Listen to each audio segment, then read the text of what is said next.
This is the first occasion for the committee to get back together since the tragic death of Charlie Kirk. Charlie was a good man, a happy warrior who fought for principles and values I think make our country special, and certainly was a strong proponent of defending the First Amendment, something this committee cares deeply about.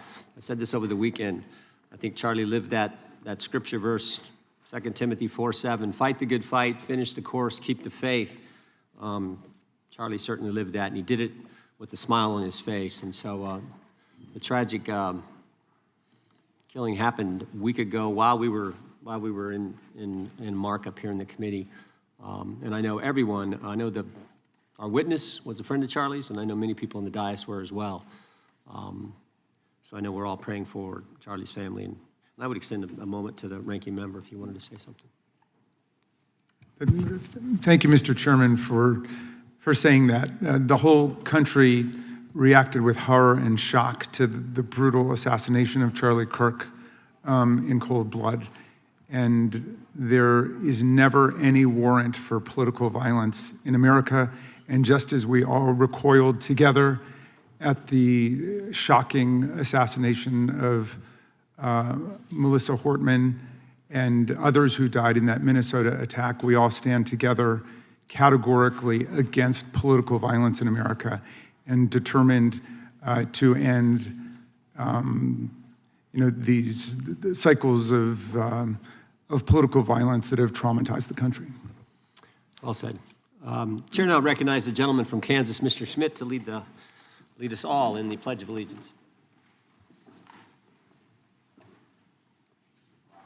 Pledge allegiance to the flag of the United States of America and to the republic for which it stands, one nation, under God, indivisible, with liberty and justice for all. As is customary, we will begin with opening statements. 5 weeks ago, because of the work of Director Patel, we learned that the former chair of the House Intelligence Committee and current United States Senator leaked classified information. We learned this because a whistleblower came forward. Whistleblower with 23 years experience in the intelligence community, a Democrat staffer on the committee, said this: they were pressured to leak classified information, which sort of raises the obvious question. Why would the head of the Intelligence Committee, the chair of that committee, who's supposed to be guarding our secrets, why would he be encouraging the leaking of classified information? Whistleblower told us that answer as well. The leaked information was supposed to be used, the leaked information, false information, was going to be used to indict President Trump. Now, the former chairman wasn't the only person leaking information. Jim Comey was also sharing things he wasn't supposed to share. Again, don't take my word for it. The Inspector General told us this. In his report, he said, quote, James Comey violated FBI policy by disclosing classified information. And what was Comey's motive? Same as the senator from California: to sabotage and undermine President Trump's first term. And we know that Mr. Comey's not been shy about what his objective was. In fact, 4 months ago, he told us. Remember this? 8647, Jim Comey told us just 4 months ago. Now, how'd they do it? How did the former chair of the Intel community, the former FBI director, and others in our government attempt to undermine President Trump's first term? 7 weeks ago, because of the good work of the Director of National Intelligence, Tulsi Gabbard, we learned from another whistleblower, a second whistleblower, that in the closing days of the Obama administration, the intelligence community assessment was changed. On December 5th, 2016, they had one assessment. That assessment said Russia did not impact the election vote count. There was a meeting at the White House on December 9th, 2016, where it was decided, no, we're not going to have that. We're going to come up with a new one. And the new one said Russia was trying to influence election and did influence election, which just wasn't accurate. And that new one is published on January 6, 2017. Let's just show you a few things that took place. I want to show you first this email from Admiral Rogers, the head of the NSA. You can see it was December 22nd. It says to Jim, John, and Jim Clapper, John Brennan, Jim Comey. And he says, I asked my team if they've had sufficient access to the underlying intelligence, sufficient time to review that intelligence. On both points, my team raised concern. Further states, my folks aren't fully comfortable. A few hours later, there's an email back to Admiral Rogers. This one is from Jim Clapper, and it says this: it is essential that we be on the same page and all of us are supportive of the report in the highest tradition of, that's our story and we're sticking to it. We may have to compromise on our normal modalities. This is one project that has to be a team sport. That's our story and we're sticking to it. Compromise on normal modalities, that's a fancy way of saying, that's the government speak for we're gonna have to change the rules. In fact, we're not gonna follow our own rules. And that's exactly what they did to get the objective they wanted, to undermine President Trump. Now, how did it specifically take place? The whistleblower said that the government officials ignored concerns about discredited information. And what was that discredited information? What was the discredited information that they didn't ignore the concerns about? What did they use, that discredited information? Of course, it was the dossier. The now famous Steele dossier that was paid for by the Clinton campaign when they hired the law firm Perkins Coie, who hired Fusion GPS, who hired the foreigner Christopher Steele, who wrote all this garbage and lies down. That is what was used to change the intelligence community report. And what happens next? What do Jim, John, and Jim do next?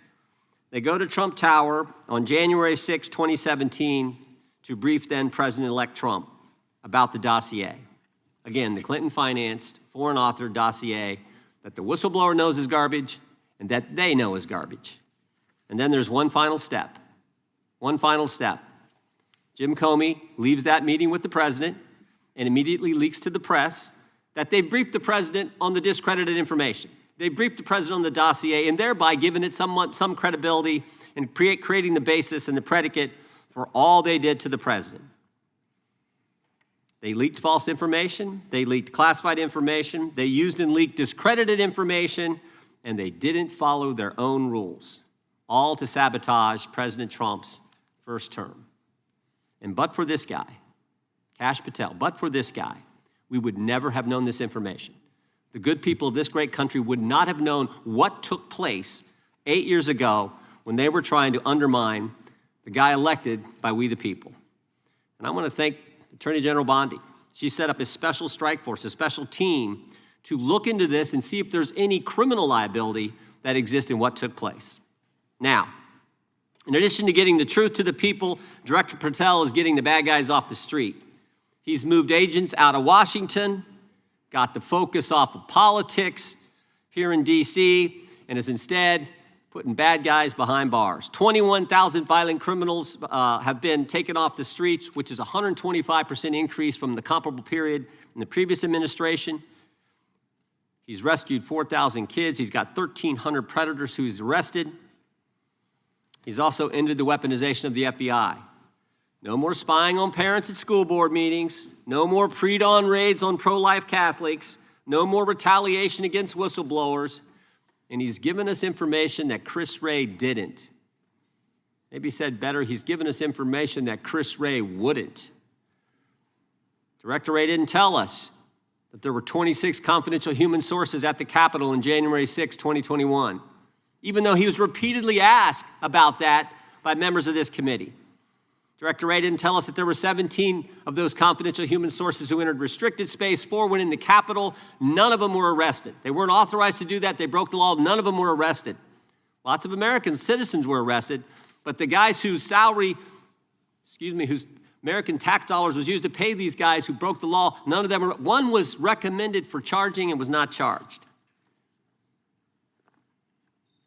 And remember when Chris Wray told us that the Richmond field office memorandum on pro-life Catholics was just a one-off?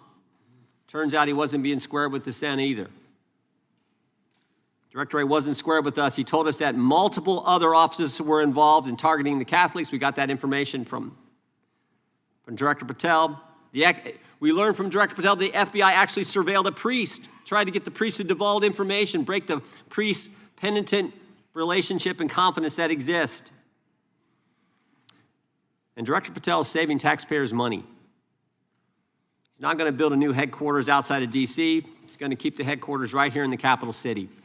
Save Americans money. Save the taxpayers money. In 8 months, Director Patel has given us the facts. He's ended the weaponization at the FBI. He's taken bad guys off the streets, and he's saving taxpayers money. But my guess is the Democrats won't focus on all that good news. They'll focus on politics.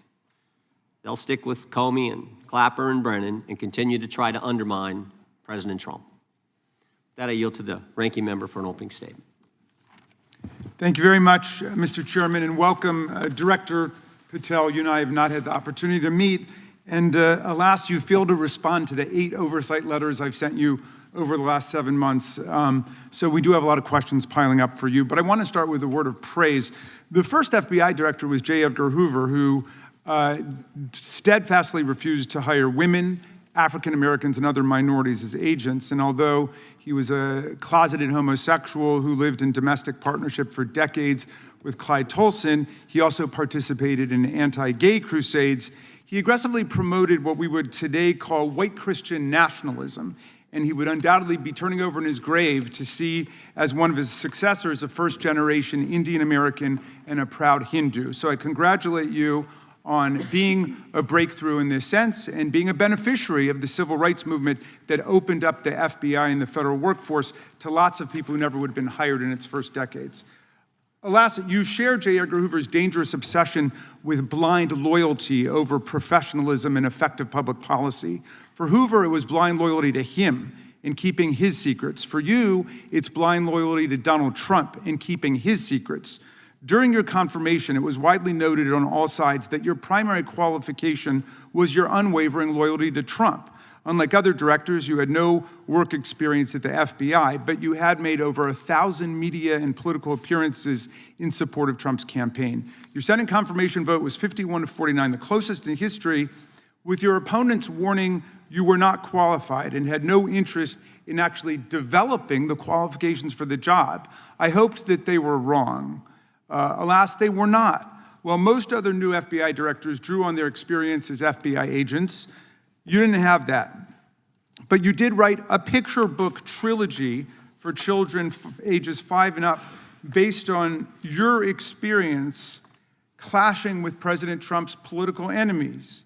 In your book, you describe your literary alter ego, Kash the Knight, as a wacky, easily bored wizard carrying out King Donald's vengeance by driving his enemies out of the kingdom. In the books, King Donald is besieged by the evil Hillary Queentown, but saved in the end by Kash. Then Kash goes on to catch mules who are stealing the 2020 election for the great King Donald from Sleepy Joe. And then in the third book, Kash takes down the dragon of the jalapenos, nicknamed the DOJ. Your supporters had hoped that you would graduate from imagining yourself a romantic fairy tale knight to actually running America's premier federal law enforcement agency. Alas, just as we've learned how dangerous it is to put a science-denying anti-vaxxer in charge of our public health, we've learned how dangerous it is to name as director of the FBI a man who thinks of himself as a fairy tale knight who keeps a fire-breathing dragon named DOJ at home to forcibly drive villains out of the kingdom. When Charlie Kirk was assassinated, while his killer was still on the loose, you decided you didn't need to be at FBI headquarters in Washington to work with your team while the chaotic manhunt unfolded. You spent your evening dining in a swanky Midtown Manhattan restaurant and tweeting out false information that the subject of the shooting was in custody, a statement you had to retract 1 hour later. Your performance was so disturbing that even the MAGA base was alarmed. Culture warrior Christopher Rufo, who just a few months ago sat in your chair as a Republican witness, observed that you performed terribly, and he called for your ouster. The FBI might be able to survive your delusions of grandeur and the explosively volatile temper that was on display yesterday in the Senate. But the intractable problem is that you are running the FBI not as a law enforcement agency charged with keeping the American people safe, but as a political enforcement agency working directly for the president's vengeance campaign. 7 months in, it's impossible to overstate the destruction, chaos, and demoralization you've brought to the FBI and its workforce and the resulting danger your actions have caused to our country. You've been systematically purging the FBI of its most experienced and qualified agents, division leaders, and experts in counterterror, counterintelligence, and cybersecurity, precisely the people who have the expertise you lack and which the FBI and the country need. They've been expelled from the ranks of the Bureau simply because they did their duty investigating crimes, including those committed by the mob that attacked the Capitol on January 6, 2021, and beat the hell out of more than 140 police officers, or simply because you suspected them of being insufficiently loyal to Donald Trump. You illegally sacked Brian Driscoll, the former acting director of the Bureau and a decorated counterterrorism expert who worked at the FBI for nearly 20 years. According to Driscoll, you told him your own job, quote, depended on the removal of agents who worked on the cases against the president, regardless of whether the agents chose to work on those cases or not. You added, quote, the FBI tried to put the president in jail and he hasn't forgotten it. You forced out the leader of the Salt Lake City field office, Mehtab Saeed, just weeks before Charlie Kirk's assassination, depriving the FBI of an experienced counterterrorism expert described by her colleagues as absolutely the best and legendary. She would have led the FBI's manhunt had she not been fired. When Trump decided that rounding up immigrants with no criminal records was more important than preventing crimes like human trafficking of women and girls, drug dealing, terrorism, and fraud, you ordered the 25 largest field offices to divert thousands of agents away from chasing down violent criminals, sex traffickers, fraudsters, and scammers to carry out this immigration crackdown. Director Patel, you treated the men and women at FBI with disrespect and paranoia. You've assembled a roving band of freelancing henchmen within your office and charged them with conducting unauthorized investigations, targeting and harassing career FBI employees. Amazingly, you forced senior leadership to repeatedly take polygraph tests to prove their political loyalty and pushed out leaders who refused these demeaning exercises. And now we're seeing one very clear reason why you want to build a political FBI. The Epstein files.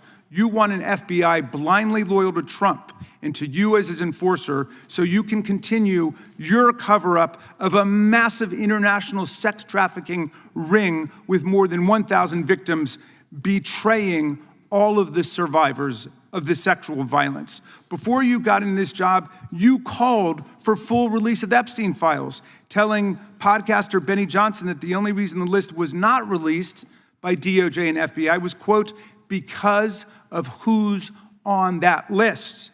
Upon your confirmation, you promised that, quote, there will be no cover-ups, no missing documents, no stone left unturned, and anyone from the prior or current Bureau who undermines this will be swiftly pursued. This spring, you ordered hundreds of agents to pore over all the Epstein files, but not to look for more clues about the money network or the network of human traffickers. You pulled these agents from their regular counterterrorism or drug trafficking duties to work around the clock, some of them sleeping at their desks, to conduct a frantic search to make sure Donald Trump's name and image were flagged and redacted wherever they appeared, whether an email, a text, a letter, an interview, a photograph, or a video. In May, Attorney General Bondi reportedly told Trump that his name had indeed appeared multiple times throughout the Epstein files. And not long thereafter, in July, you and the Attorney General released a memo claiming that, quote, no further disclosure would be appropriate or warranted. In a few short months, how did you go from being a crusader for accountability and transparency for the Epstein files to being a part of the conspiracy and cover-up? The answer is simple. You said it yourself, because of who's on that list. Donald Trump's relationship with Epstein over the years is well documented. A week ago, the Oversight Committee released Trump's disturbing birthday book, note to Epstein written over a drawing of a woman's naked body referring to a, quote, wonderful secret. The Oversight Committee obtained the note from the Epstein estate, not from the FBI, raising questions again of whether the FBI has been withholding documents. While you're unleashing the FBI to cater to Trump's desire to shut down the Epstein inquiry, the first 9 months of the Trump presidency have seen a spate of political violence and domestic terror events. We saw deadly attacks on political figures on both the left and the right. The brutal assassination of Minnesota Democratic House Speaker Melissa Hortman and her husband, and the attempted murder of Democratic State Senator John Hoffman and his wife, who miraculously survived a combined 17 gunshots. We saw an arsonist set Pennsylvania Governor Josh Shapiro's residence on fire. And of course, last week, we saw the horrific, cold-blooded assassination of Charlie Kirk in Utah that has shaken the nation. 1 minute after Charlie Kirk was shot in the neck, a 16-year-old shooter in Evergreen, Colorado, radicalized by white supremacist ideology online, opened fire and critically wounded 2 other students at Evergreen High School. We've seen lethal anti-Semitic violence, including the murder of 2 young Israeli embassy staffers just blocks from the Capitol, and then in the attack on a gathering of Jewish people in support of hostages held in Gaza in Boulder in June. We've seen continued mass shootings at schools, like the domestic terror incident at a Catholic school in Minneapolis last month, which killed 2 children and wounded 18 others. And in August, a man fired more than 500 bullets at the Centers for Disease Control and Prevention, killing a police officer who was a Marine veteran and a father. People like Melissa Hortman and Charlie Kirk should be able to participate in politics as elected officials or active citizens without being shot down in cold blood in the United States of America. People should also be able to go to elementary school, to middle school, to high school, to work, to the mall, and to church without being shot down in explosions of gun violence. The important position at the FBI requires a leader who puts public safety and national security and the rule of law first. I'm afraid, Director Patel, you've given us reason to believe you've used the powers of the FBI to serve Donald Trump and his agenda of partisan retribution. You've broken your promise not to do that. You've betrayed Jeffrey Epstein's victims and survivors. You've turned your back on the career law enforcement officers of the FBI, and as a result, you've left all of us less safe than before. Mr. Chairman, I yield back. Gentleman yields back. That opening statement may have been longer than any book director's ever written or anyone else has written. Without objection, all of the opening statements will be included in the record. We will now introduce today's witness. Mr. Patel has been the director of the FBI since February of 2025. He previously served as chief of staff at the Department of Defense, deputy director of national intelligence with the National Security Council, and also as a congressional staffer, as a federal prosecutor, where he focused on national security cases, and he also worked as a public defender in the state of Florida. We welcome our witness, appreciate his work, and thank him for appearing here today. We will begin by swearing you in. Director, would you please stand, raise your right hand. Do you swear or affirm under penalty of perjury that the testimony you're about to give is true and correct to the best of your knowledge, information, and belief, so help you God? Let the record reflect that the witness has answered in the affirmative. You can be seated as you are. You know, you've been through this yesterday. Did a fine job. Please know that your written testimony will be entered into the record in its entirety. Accordingly, we ask that you summarize your testimony. Director, you may begin. Good morning, Mr. Chairman, Ranking Member Raskin, and members of the committee. I want to begin today by discussing the appalling assassination of Charlie Kirk. It's important for this FBI to be transparent without jeopardizing our investigations, so a little bit of the timeline is important.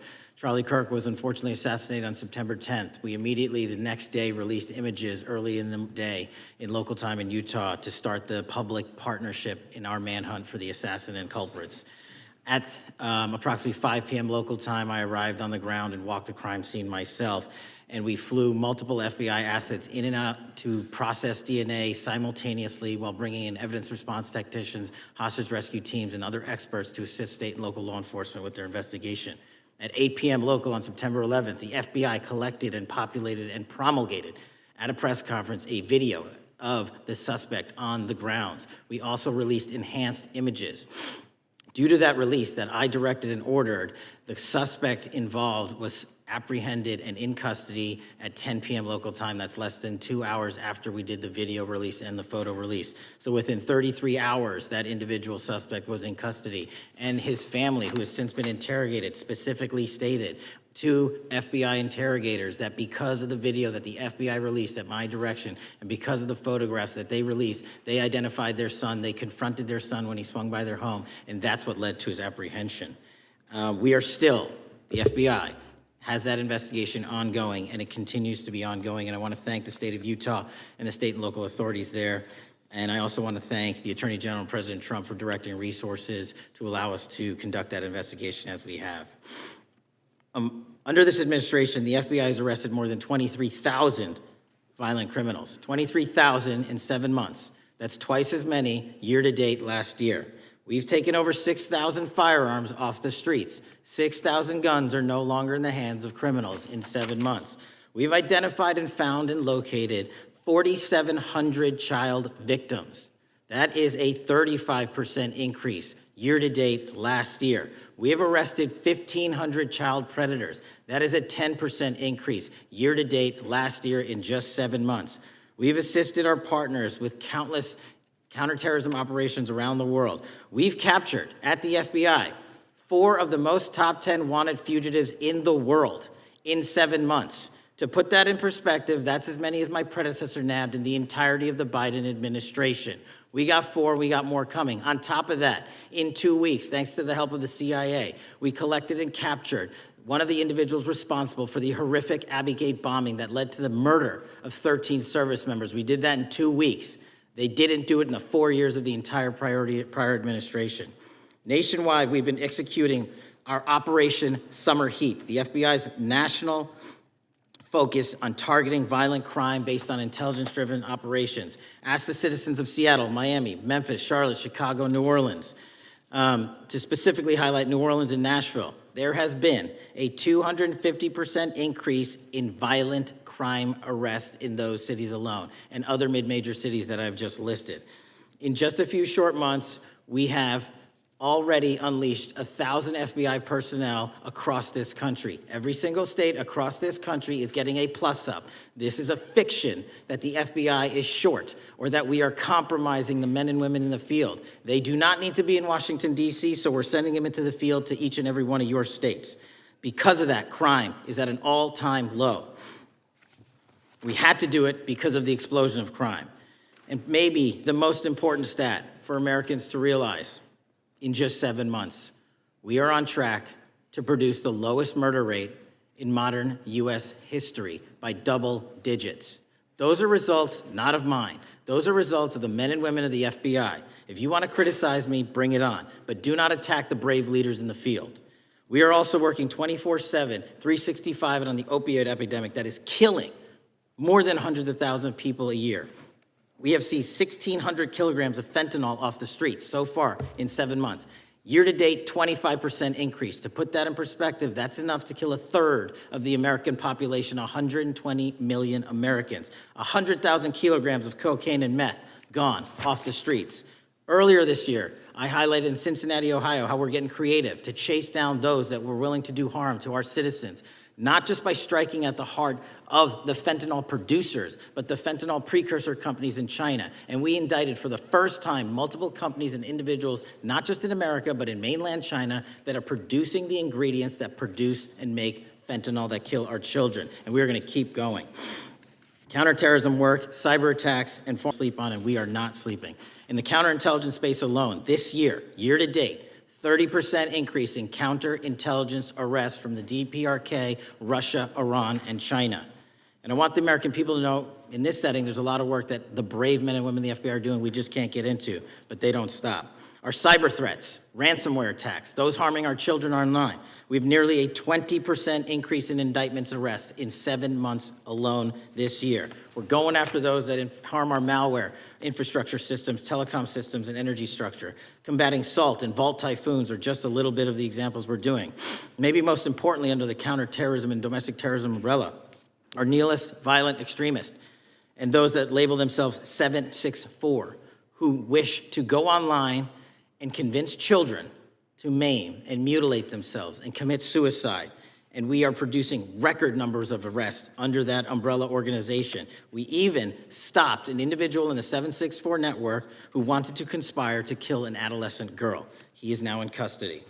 Transparency remains one of my main priorities at the FBI, and this is what I've done in my 7 months at the helm. We've produced more than 33,000 pages of documents to Congress to a variety of committees, including, I believe, 7,500 to this committee alone, if memory serves me correct.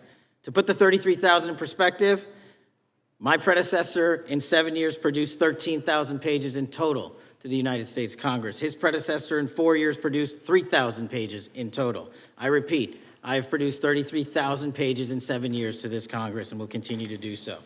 I'm dedicated to restoring the trust and the mission and the integrity of the FBI, and we cannot do so without congressional oversight, and I promise you I will continue to do so. On the Epstein case, the original sin on the Epstein case was how it was handled by Mr. Acosta when he first brought the case in 2006, 7, and 8. The original case had a very limited search warrant, had a very limited search window, had a very limited investigative window. I was not there when those search warrants and that investigation was launched. I would not have done it that way. They were limited to only 3 to 4 years of investigations from 97 to approximately 2001 and 2002 to 2005. Mr. Acosta allowed Mr. Epstein to enter into a plea agreement where he served weekend jails for trafficking minor women. He also was allowed to leave jail to go home on the weekends. Plus, he allowed a non-prosecution agreement to be signed as part of that plea deal, prohibiting future investigations from that prosecution and from that evidence, and prohibiting the collection of further material. That is the original sin. We are working with Congress to produce more than any administration ever has material on Epstein. And I welcome the challenge to tell us that we are not being as transparent as the law allows. We even went to court and asked the judges to lift those prosecutorial agreements and to lift those court order seals, and they denied us 3 times. Congress is welcome to do the same and join the fight. And I'd lastly like to focus on operation that the president led in D.C. Because of this, we are taking this fight in D.C. to every single city across the country. 2,100 arrests in the last month alone. D.C. has seen a 60% decrease in gun crimes, 75% decrease in carjackings, and 53% decrease in homicides in our nation's capital. And rightly so. We're bringing that fight to the streets of America. I want to thank you for your support, and I'm proud to be the director that leads this FBI into a new headquarters building that they've needed for decades, saving the taxpayer $3.5 billion, and also providing our workforce a safe environment. If you don't know the calamity that is the Hoover Building, I invite each and every one of you to walk around. I'll give you a tour myself, and you can see where the cement falls on the heads of our employees that is only to be saved by netting. Just to give you an example. Thank you for support to our mission. And I do want to highlight one thing about D.C. It's because the FBI gathered sources and evidence that we were able to, through our source network, identify the horrific murder of the D.C. intern, Eric Tarpinian. And I've spoken to his family, and we are working to bring them justice.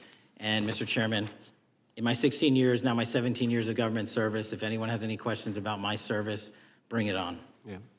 Thank you, Director. We will now proceed under the 5-minute rule. The chair recognizes the gentleman from California, Mr. Ison. Director, delighted to have you here. You are a breath of fresh air.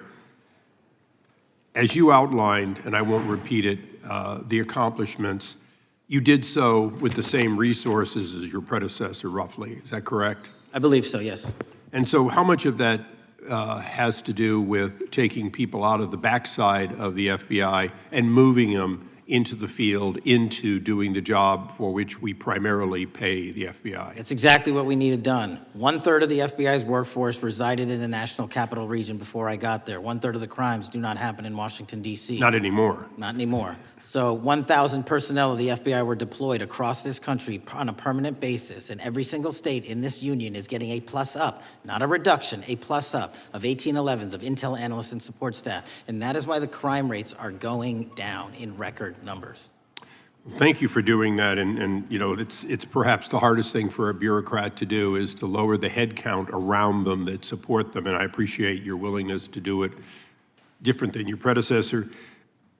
A lot of what you covered earlier was the find, the discovery, and then the prosecution that is done by the DOJ.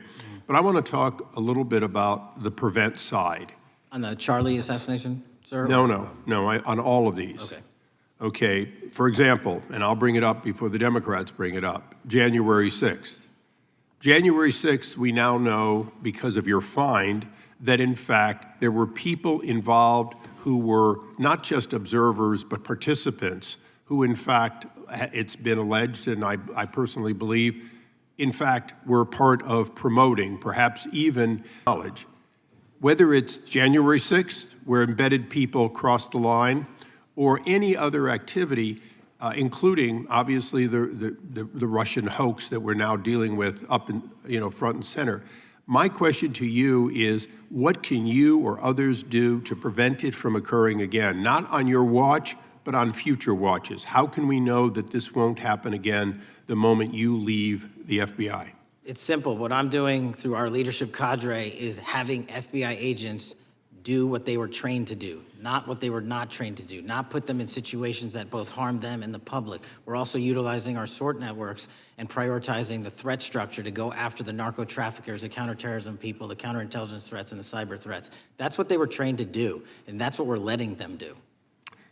One major question I have, after decades of doing this, on our side of it, both the chairman, myself, and others, both at Oversight and here, have seen that the FBI and the Department of Justice hide behind non-statutory practices. Now, you've changed the interpretation of many of those practices. That's why we're getting the discovery that was previously withheld. How do we work together to make sure that we never again have false walls, non-statutory walls that say the Department of Justice has a prohibition about giving, quote, you fill in the blank, that has led to the chairman not seeing anything until you took over? I'm wedded to aggressive constitutional oversight. Having been a House congressional staffer, I know that is an important part of securing our democracy. And the way we make it an everlasting, enduring process is by showing the American people the results of what we are doing and the important work of this committee and putting it out to them so they can see government waste, fraud, and abuse. And then they can demand from our constituents and our electors that they want this process to continue. Last major question here. Some things are so sensitive that we both would agree they cannot be made public. Will you commit to this committee, when it is too sensitive to disclose, that you would at least make it available for in-camera review by the chairman and ranking members or others designated? I have done that, and I will continue to do that. Well, thank you, Mr. Chairman. This is a breath of fresh air. This is the beginning of what we need. But my questions today for the director are ones in which I believe that we do need to codify by agreement or by statute, if necessary, the kind of openness and transparency that we're seeing from this administration, the kind of discovery that's allowing us to do our oversight properly. And I would hope that that be the follow-up to this, obviously along with the Attorney General. And I yield back my 4 seconds. Thank you. The gentleman yields back. The gentleman from New York is recognized. Thank you, Mr. Chairman. Welcome, Director Patel. In the wake of the tragic murder of Charlie Kirk, Donald Trump said, quote, "Violence and murder are the tragic consequences of demonizing those with whom you disagree, day after day, year after year, in the most hateful and despicable way possible," close quote. I would note for the record that Donald Trump has famously demonized practically every person he has ever disagreed with, and therefore, using his own logic, he has put their lives at risk. I should know, about 2 weeks ago, when I announced my decision not to my decision not to seek re-election, many people on both sides of the aisle, including the chairman, offered me well wishes and thanked me for my service. Donald Trump, on the other hand, took to Truth Social to call me a, quote, psychopathic nut job, among other things. Yesterday, I received a threatening note filled with anti-Semitic comments and hateful attacks that mimicked some of the same language used by the president. I am sure many of us on this committee face similar threats every day. We have seen political assaults on both the left and the right. The attack on Charlie Kirk, the attempted assassination of the president, the murder of the Democratic Speaker of the Minnesota House, the assault on Paul Pelosi, and the attack on the Capitol on January 6th, for example. Director Patel, do you agree that there is political violence from both the left and the right? There is too much political Do you violence. agree, yes or no, that there's violence? There is Yes too or- much political violence based on ideologies from either side. From either side, okay. Are you aware of the study by the Cato Institute, a well-known conservative group, that found that 69% of the violence is from the right? I'm not familiar with that You're study. not familiar, okay. I would commend it to you. Are you aware the administration has threatened to use violence as an excuse to crack down on liberty and freedom of speech? Say that again, I'm sorry? Are you aware the administration has threatened to use violence as an excuse to crack down on liberty and freedom of speech? Nobody at the FBI is doing that. I didn't ask you about the FBI, I said the administration. I speak for the FBI. I would like to enter the record an article from today's New York Times titled, "Trump Invokes Kirk's Killing and Justifying Measures to Silence Opponents." In the wake of Charlie Kirk's killing, President Trump and his allies have laid out a broad plan to target liberal groups, monitor speech, revoke visas, and designate certain groups as domestic terrorists. I ask unanimous consent to insert this into the record. Thank you. Politicizing the murder of Charlie King to go after free speech is not a legacy I believe Charlie King would have wanted. Moving on, I want to address another topic. The FBI has traditionally played a key role in prosecuting public officials for corruption. But I fear that at a time when the president is accepting planes from Qatar for his post-presidential personal use, issuing pardons to major donors, and personally profiting from the office of the presidency, the FBI may be abandoning its commitment to investigating public corruption. Since its creation in the wake of the Watergate scandal, the Public Integrity Section has been one of the crown jewels of the Department of Justice, investigating and prosecuting corruption among the nation's public officials and acting as a key safeguard against politicized prosecutions. This section's work has been supported by an elite squad in the FBI devoted specifically to rooting out corruption. But according to reports, the Public Integrity Section has now been decimated, and the FBI's Public Corruption Squad has been dismantled. I would like to submit for the record a New York Times article entitled, "FBI Dismantles Elite Public Corruption Squad." I ask unanimous consent. Thank you. These actions are an invitation to corrupt politicians to break the law, since they know that the government is asleep at the switch. Last month, Senator Warren and I, along with dozens of other members of Congress, wrote to you and Attorney General Bondi expressing grave concern over your decision to effectively legalize corruption and to politicize prosecutorial decisions. And he asks unanimous consent to enter this letter into the record. Thank you. I don't have time today to walk through all your questions, all of our questions and concerns, but will you commit to answering this letter in short order so that we can understand what factors led to this decision and how it has impacted the ability to hold corrupt officials accountable? I will review your letter with my team and respond as soon as I can. You will respond. Thank you. I yield back the balance of my time. Gentleman yields back. Gentleman from Arizona is recognized for 5 minutes. Thank you, Mr. Chairman, and thank you, Director, for being here.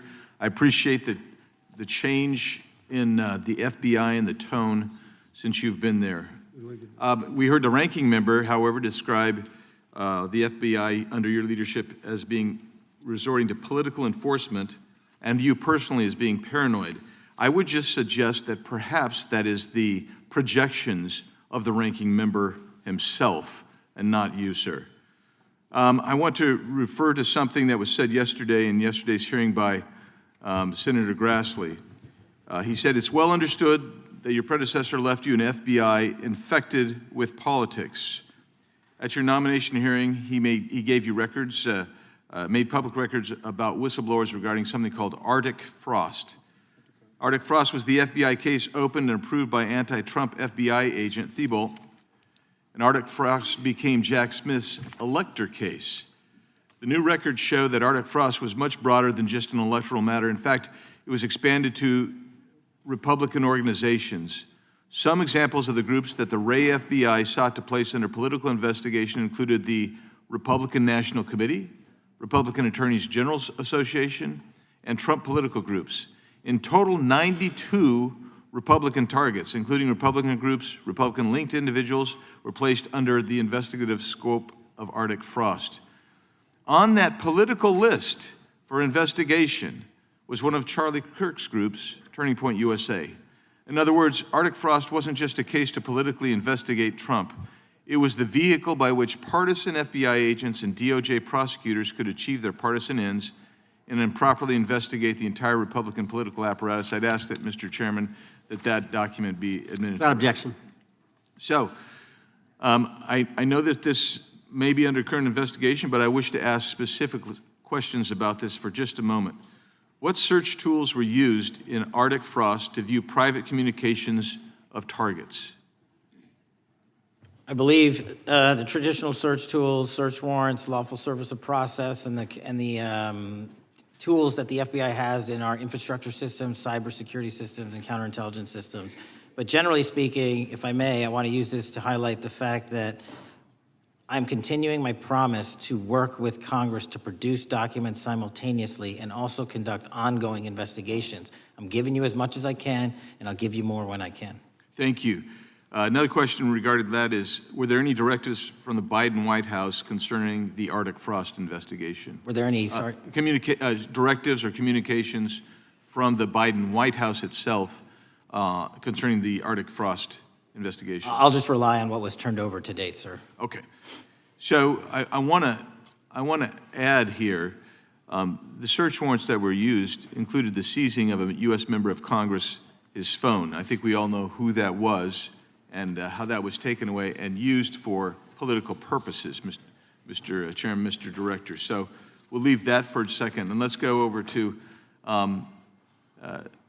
the Charlie Kirk case for just a second. Let's emphasize this. How many hours did it take from the assassination to the arrest of the assassin, Mr. Director? 33. That seems pretty swift, and it was because of the actual release of videos and photographs that you directed to be released, sir. That's correct, and to put it in perspective, the Boston bomber took 5 days and Luigi Mangione took 5 days. Was the platform Discord forthright from the start with law enforcement about the shooter's communications on its platform? Discord, the platform ownership, has been working with our lawful process, and we are obtaining materials from them on a rolling basis. Thank you. And I want to get back here to Arctic Frost for just a second, Mr. Chairman. I'd like the unclassified document from the FBI released to be admitted to the record. Without objection. And a document from the Economic Times also to be admitted to the record. Without objection. So I'm going to give you the last 30 seconds. We could go on about the Epstein case. I've got a bunch about that, but I'm just going to let you, if you wish to respond to either of the two vitriolic questioning or statement from the Democrats. The work of the FBI speaks for itself. It's on showcase here today. Anyone that wants to attack the FBI can attack me, but leave our leadership structure alone. When you have 23,000 violent felons arrested, twice as many as this time last year, the work speaks for itself. Thank you, Mr. Chairman, and thank you. Appreciate your good work, Director Patel. Yield back. Gentleman yields back. Gentleman from Maryland is recognized. Thank you kindly, Mr. Chairman. Director Patel, before you joined the FBI, you railed against it for covering up Jeffrey Epstein's human trafficking ring. Let me refresh your memory with this clip. Has Epstein's list, they're sitting on it. That doesn't seem like something you should do. You're protecting the world's foremost predator. That seems like an evil thing to do, regardless of who may be embarrassed in the release of that list. Why is the FBI protecting the greatest pederast, the largest scale pederast in human history? Simple, because of who's on that list. So you finished that December 2023 interview with a challenge to the FBI and harsh words for Republicans in Congress for not getting the Epstein files out to the public. You can see this clip. Boy pants, and let us know who the pedophiles are. Put on your big boy pants and let us know who the pedophiles are, you said. You emphasized that the president and FBI director each had complete authority to release Epstein's client list. You said Epstein's black book is under the, quote, direct control of the director of the FBI. Look at this clip. This is way off the topic, but who has Jeffrey Epstein's Black Book? black book? FBI. But who? That is, I mean, there's... Oh, that's under direct control of the director of the FBI. All right, so you were sworn in as director more than 200 days ago. Now the black book is under your direct control. So why haven't you released the names of Epstein's co-conspirators in the rape and sex trafficking of young women and girls? The Rolodex, which is what everybody colloquially refers to as the Black Book, has been released. Oh, no, you're talking about what the journalist got 5 years ago? No, that's not what we're talking about. We're talking about what you were talking about there, That's the Black exactly Book what I under was the direct control of the FBI director. We have released more material than anyone else before. The Biden administration, Obama administration had the exact opportunities to release this material, and they never did. And if you are telling the men and women of the FBI, Why we're have not you going after changed your child predators. position? Hang on, you said we're not going after child predators. 1,500 child predators arrested this year, 35% Okay, increase. I'll reclaim my time. 4,700 child victims Mr. Chairman, I'm going to found. reclaim my time if you could instruct the witness.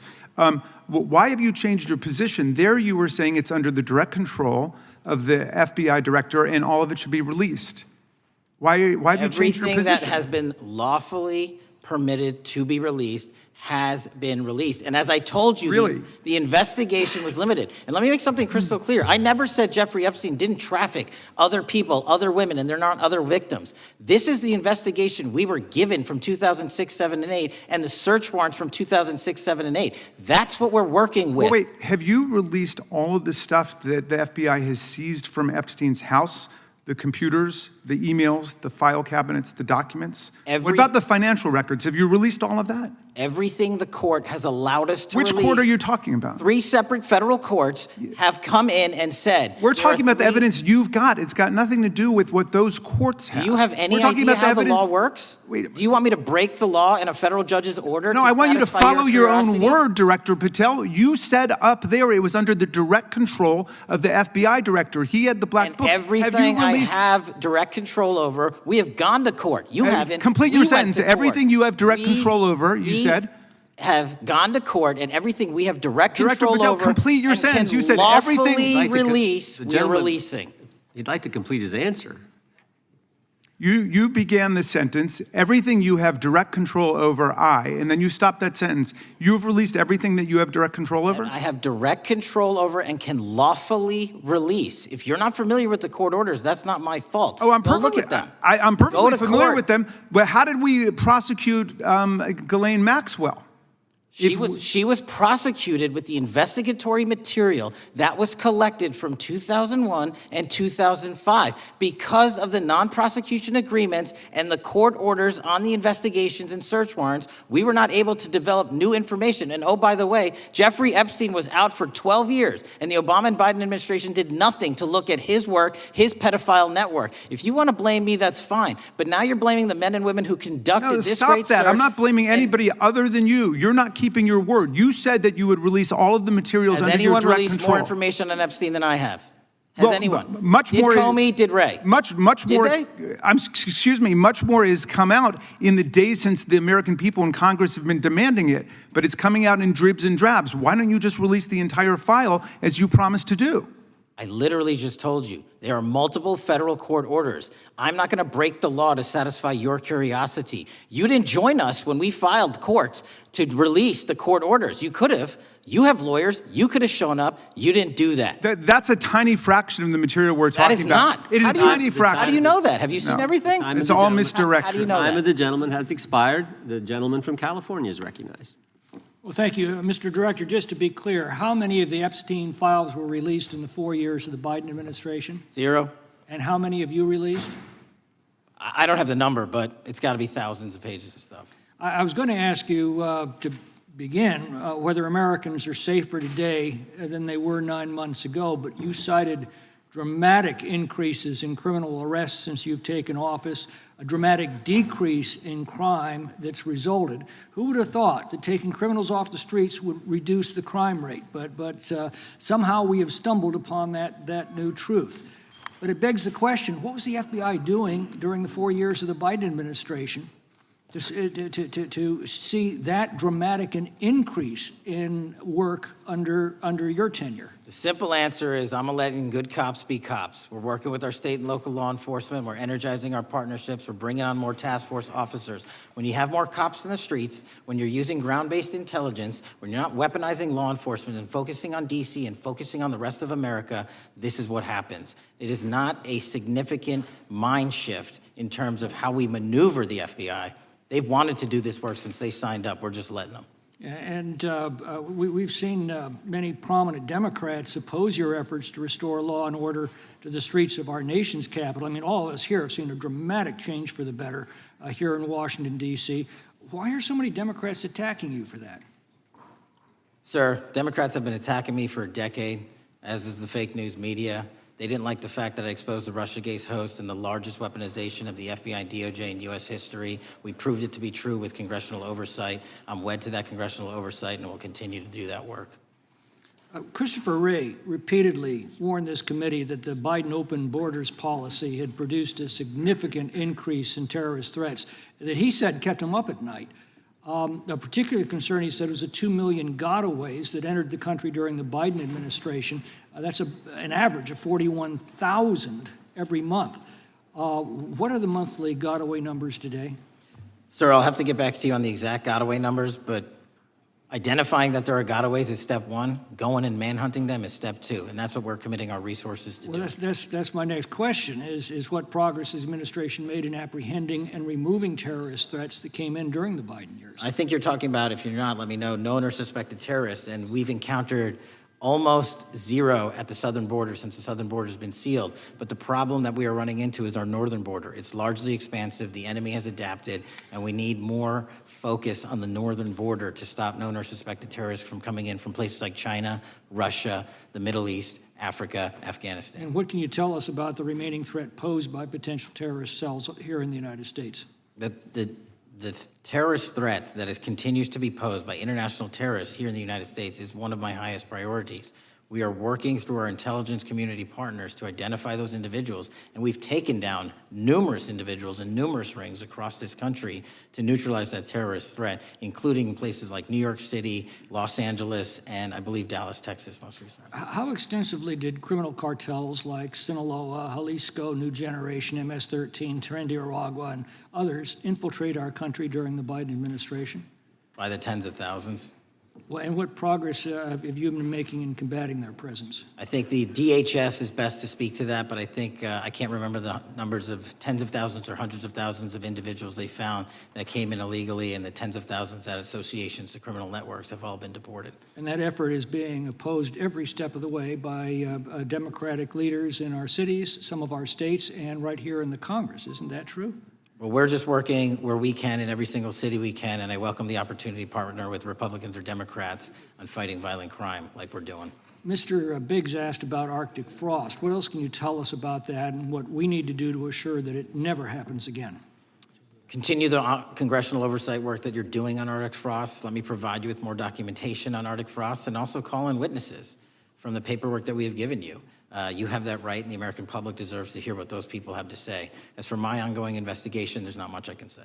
What role did the FBI play in suppressing the Hunter Biden laptop story during the 2024 election? Off the top of my memory, sir, I believe the FBI was in possession of verified information from that laptop, and it was improperly publicized that they did not have information and masked it as Russian disinformation. We now know that was categorically false. I don't know why the FBI did that, when they did that, but we've released all the materials related to that. Thank you. Gentleman yields back. The gentleman from New York is recognized. Mr. Goldman. Mr. Patel, does Donald Trump appear anywhere in the Epstein files? I'm sorry, could you say that again?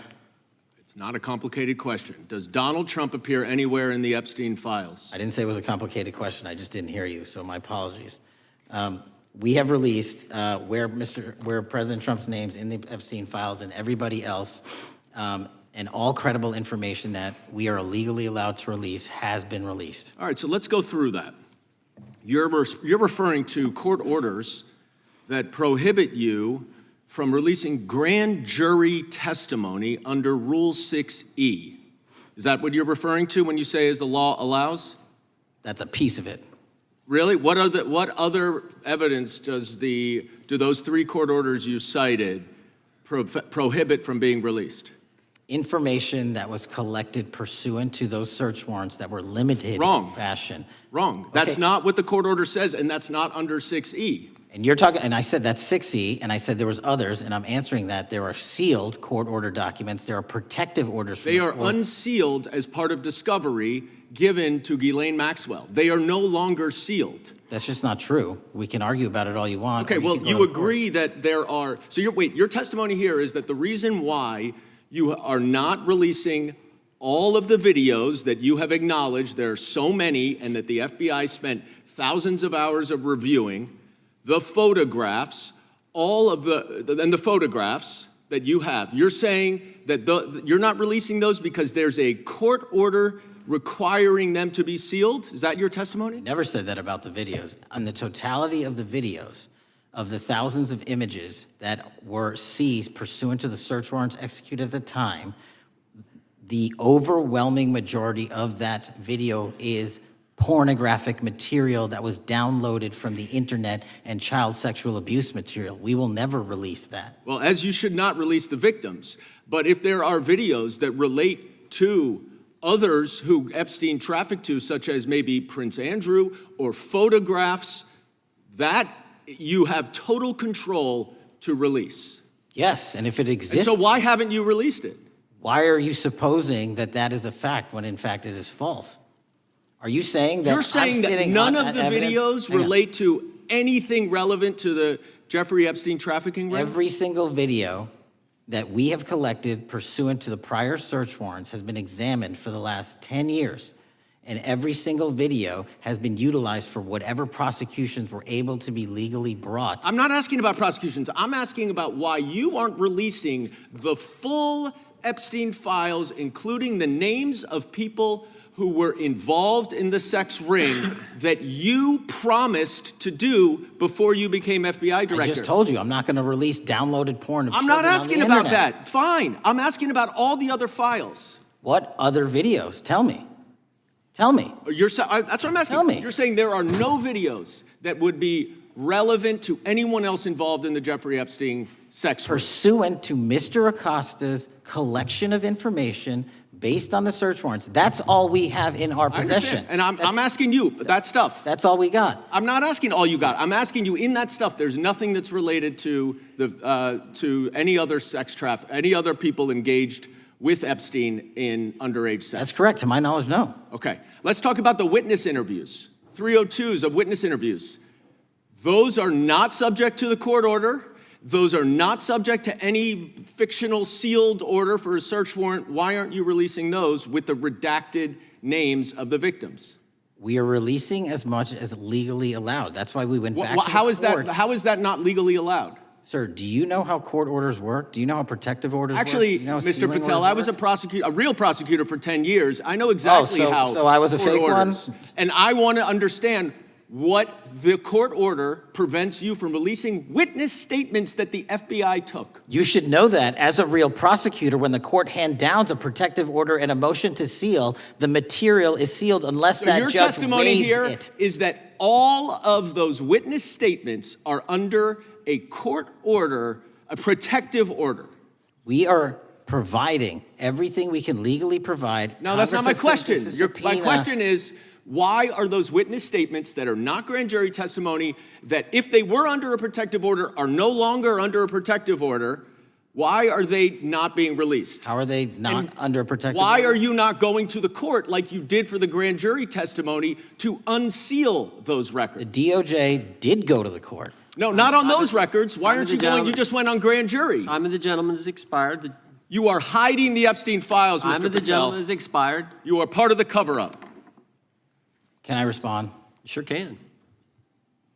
Any allegations that I'm a part of a cover-up to protect child sexual trafficking and victims of human trafficking and sexual crimes is patently and categorically false in the work of my So I hope you will talk to them when they Gentlemen's have time has requested expired. to speak with you. Because the Gentlemen's time has victims have expired. Gentleman requested yields and you are back. not responding to them. Director, yes or no, is the FBI still spying on parents at school board meetings? No, sir. Is the FBI still targeting Catholics? No, sir. Is the FBI still spying on President Trump? I don't believe so. Is the FBI still censoring Americans? No, sir. Is the FBI still targeting Americans for shopping at Cabela's or purchasing Bibles? Nobody is targeted for their faith. Is the FBI still targeting Americans who are pro-life? Nobody is targeting anyone for their beliefs. Is the FBI still cooking the books on crime data? The crime data is real. Is the FBI still purging agents for conservative viewpoints? No one at the FBI has asked their viewpoints on policy. Is the FBI still labeling the Betsy Ross flag, the flag of the American Revolution, a hate symbol? No. Well, maybe that's why you've been able to, what was the number? 23,000 bad guys you've arrested, a huge increase from the same time period in the previous administration. I think you said 1,400 predators, 4,000 children rescued. Were those the facts? 4,700, 35% increase on children rescued. Yeah. And you got the guy to Abbey Gate? We got the Abbey Gate guy. We had a guy from the 4th District of Ohio who lost his life there serving our country. We appreciate that. Maybe when you're not focused on politics, you can actually do what the FBI is supposed to do. Go get the bad guys, right? That's what the men and women of the FBI do. Director, did John Brennan lie to Congress? Let me just read a couple things, actually, before you answer that. 2 years ago, we had Mr. Brennan in for an interview, and I asked him, how'd you learn about the dossier in December of 2016? Mr. Brennan replied, I received a copy of it from the FBI, and the CIA was very much opposed to having any reference or inclusion of the Steele dossier in the intelligence community assessment. That's what John Brennan told the United States Congress. 7 weeks ago, the Director of National Intelligence told us this: John Brennan lied and denied using the dossier in the intelligence community assessment because he knew it was discredited. CIA officer told the House Intelligence Committee Brennan refused to remove it, and when confronted with the dossier's main flaws, he responded, yes, but doesn't it ring true? John Brennan lied to us? Mr. Chairman, I won't stylize the evidence. What I will say is that the intelligence community assessment, those that created it, and any individual involved with it, is an ongoing investigation. There's an investigation into what took place in December and January of December 2016, January 2017, when this whole thing started, this grand conspiracy. That is being investigated, is that right? That has been publicly announced by the department. That's been announced by the department. Did Chris Wray hide documents from this committee?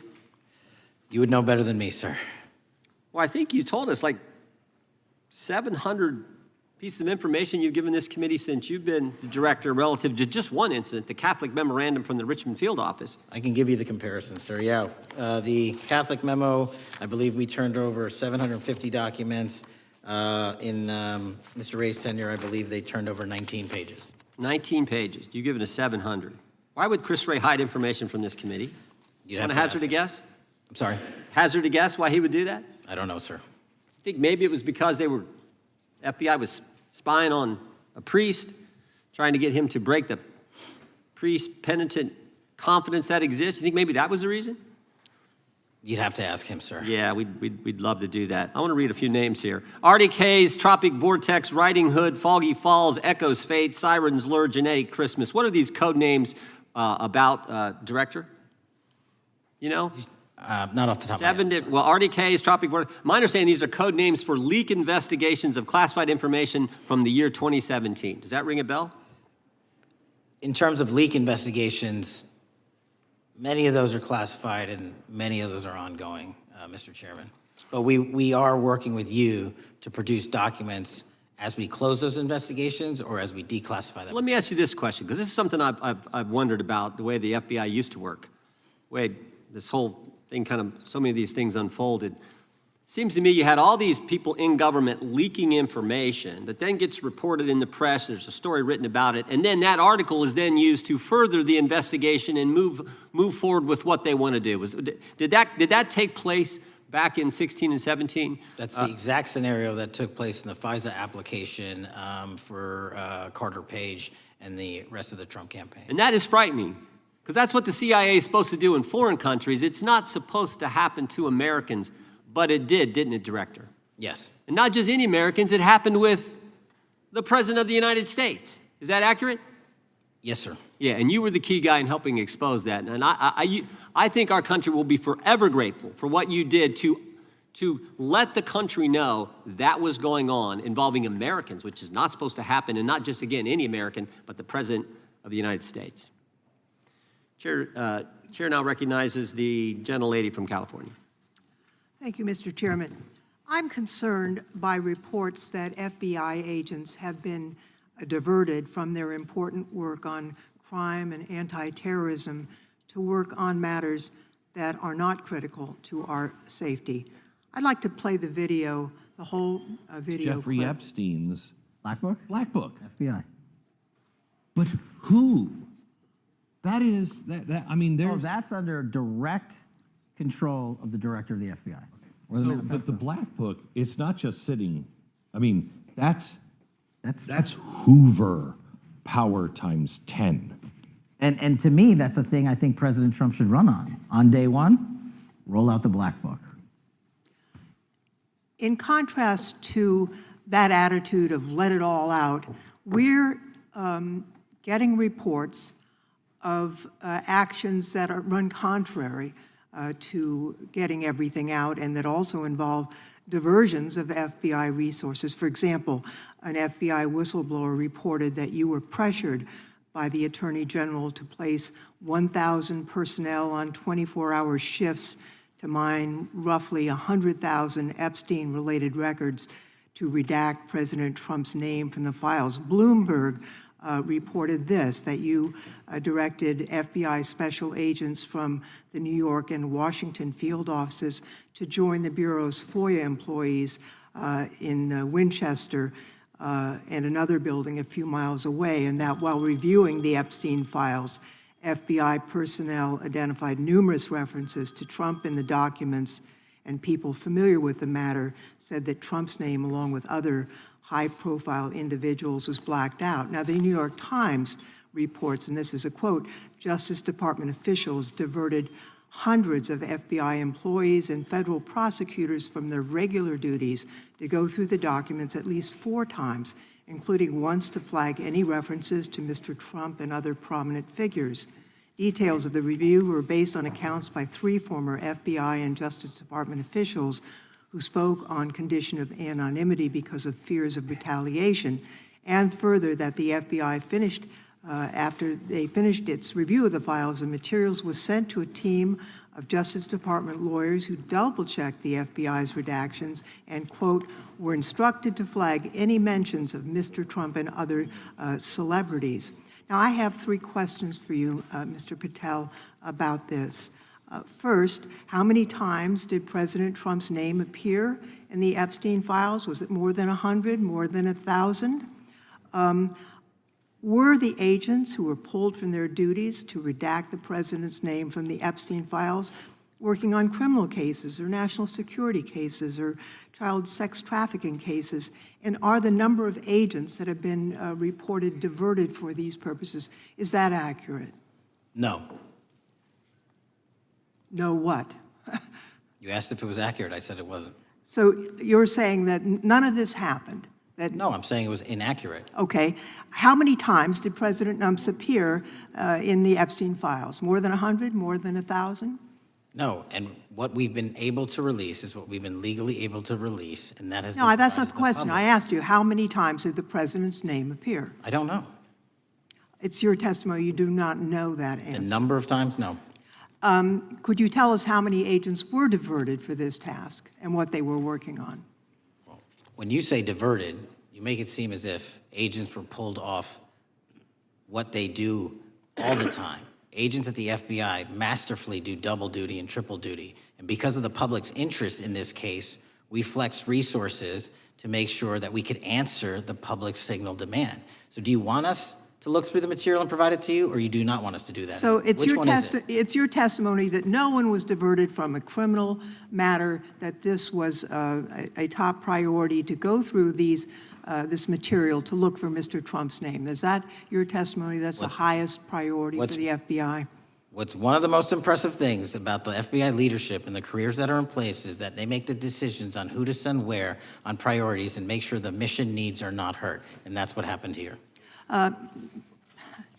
It's shocking to me that the FBI would think that erasing Mr. Trump's name from the Epstein files is a high priority when we have crime, we have national security threats, we have terrorism threats, we have murders such as that occurred unfortunately, with Mr. Kirk, it's shocking to hear that that's your highest priority. And with that, Mr. Chairman, I That's yield literally back. not what I said. Gentleman yields back. Gentleman from Wisconsin is recognized. Director, is President Trump implicated in any wrongdoing related to Jeffrey Epstein? Based on the entirety of the evidence that we have, absolutely not. The president is not implicated. Correct. Thank you. I want to talk a little bit about China's malign influence here in America. And, we've seen spy balloons traverse the United States. We've seen police stations in communities around America. And sitting in the chair you're in just 2 years ago, there was a sheriff from Cochise County, Arizona, Mark Daniels, that was here, who said that the exponential increase in the amount of fentanyl that is coming into America is directly related to the open borders policies of the previous administration. Do you agree with Sheriff Daniels' characterization? In large part, yes. So, since you've been director, has there been a reduction we've talked about how the border is largely secure now, right? The southern border, yes, sir. The southern border is largely secure. Has there been a concomitant reduction or a reduction in the amount of fentanyl that is coming into America? There has been a massive reduction to the tune of, we have seized more than 25% year-to-date this year than the prior year, and that's enough fentanyl to kill 120 million Americans. Does China play a role in this fentanyl that's coming to America? As I stated in my opening, sir, what they do and the companies in China, mainland China, do is produce the precursors and the cutting agents that they ship overseas through various countries into the Mexican drug cartels who produce it. So they basically are the cooks in terms of the ingredients. Tell us, what is the FBI doing to stop China from delivering death to America? So for the first time in a decade, I actually reached out to my counterpart at the Ministry of Public Security. No one at the FBI had done so. To engage. Ministry of Security, where's that? In mainland China. In mainland China, okay, thank you. To engage in a conversation to say, hey, can we have a certain number of these precursor chemicals listed in China so that they become illegal and illegal to trade? We're also working with our counterparts in places like India and Guatemala because the transshipment routes of the precursors, the Mexican drug cartels have gotten creative, and instead of coming directly to America are going into these countries. And we've had massive success in India and Guatemala, and in those governments' great partnerships in shutting down the ability to ship the precursors into those countries, which are ultimately destined to America. So those people that are working with security agencies have been working with you, is that accurate? Yes, sir. So I want to turn to a couple cases that are at the University of Michigan, where Chinese nationals, on behalf of the Chinese government, smuggled in illicit biological materials, stuff that can harm our agricultural industry. What actions are you taking as we see repeated stories of Chinese nationals doing this in the United States? So just that, sir. In this calendar year alone, as I was mentioning, our counterintelligence operations and cases brought against the Chinese are up by, I think, something like 40%.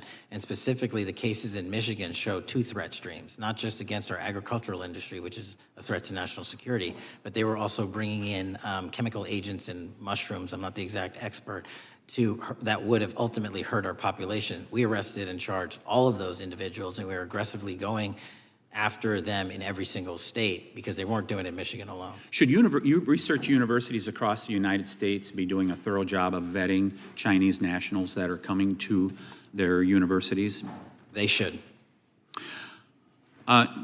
Turning to spying in America, we heard the stories about Senator Dianne Feinstein's driver, who was a Chinese spy. We're familiar with Linda's son, who worked in Governor Hochul's office, Christine Fang in California. What are you doing to find these people who are Chinese spies that are trying to burrow themselves into the politics of America? Because we know it's happening, right?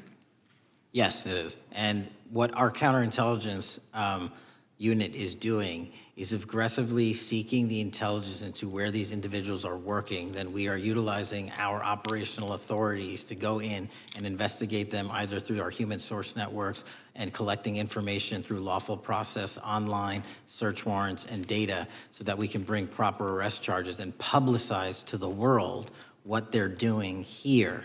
And just because we've caught a few doesn't mean we've caught everybody. We've got a lot more to go. I get one more quick question in. The FBI arrested a judge in Wisconsin, Hannah Dugan, for interfering with a federal law enforcement operation.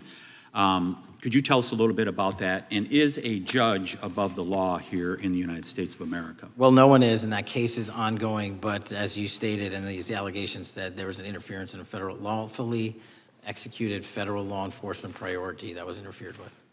I yield back, Mr. Chairman. Gentleman yields back. The gentleman from Tennessee is recognized. Thank you, Mr. Chair.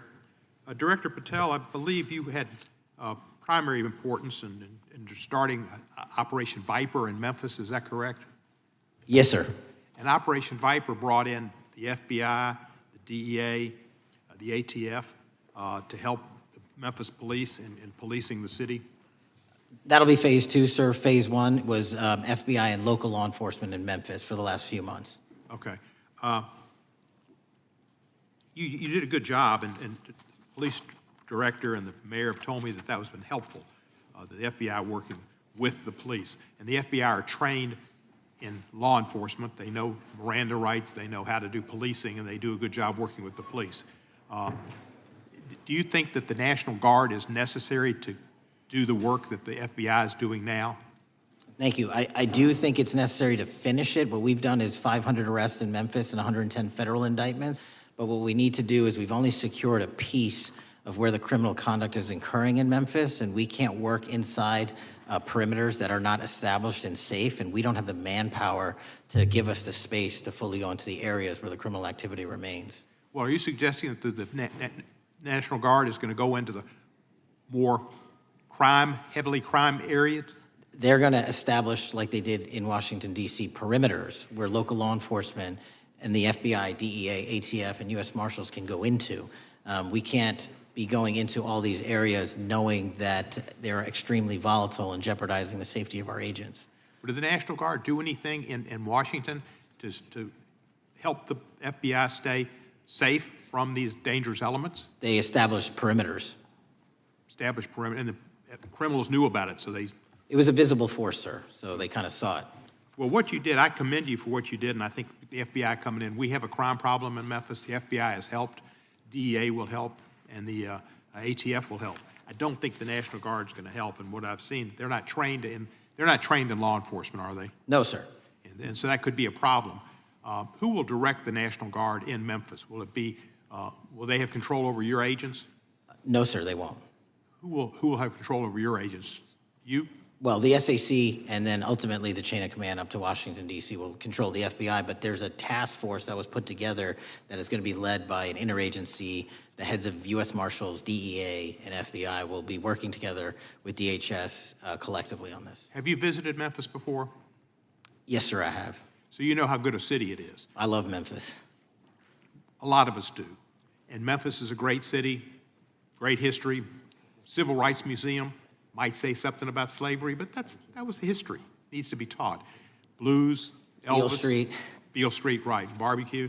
And people should come. It's not a troubled city. We've got some crime, but it's not a troubled city. We're not troubled, and we love our city, and we hope that the National Guard doesn't come in and cause people to have questions about Memphis because it's a city they should visit. Let me ask you this about, you said that the homicide rates are coming down to an all-time low? In modern recorded U.S. history, yes, When sir. does modern recorded history start? I think the FBI, and I'll get back to you on this, has stats on that going back about 30 years, sir. Okay, I was thinking back to Ozzie and Harriet, and I didn't think you could beat Ozzie and Harriet's time. Secondly, you mentioned the Epstein case. Did any of the women that were victims, and they came up here and had a press conference and all, did any of them contact your office and ask to give information? To my knowledge, no, sir. If they did, let me ask you first, is there a statute of limitations on sex crimes like that, with sex with a minor, rape? The DOJ is the expert, but I do not believe there's a statute on that, limitations on that.